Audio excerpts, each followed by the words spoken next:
So here's how to fix HP laptop not connecting to Wi-Fi. First, you'll need to right click on Windows icon and then go to settings and then go to network and internet. And then in here, you will see your Wi-Fi adapter. It should be turned on.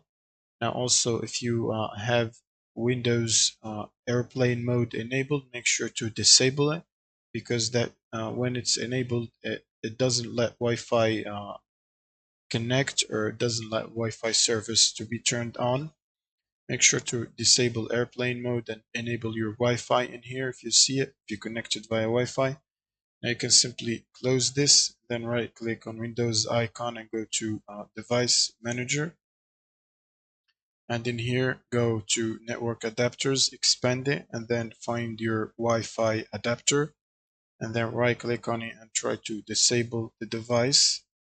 And then right click on it again and try to re-enable the device again. Now if that solves the problem, your Wi-Fi should be able to connect. Otherwise, you can simply right click on here and choose update driver and search automatically for drivers. This will search for available drivers and download and install them.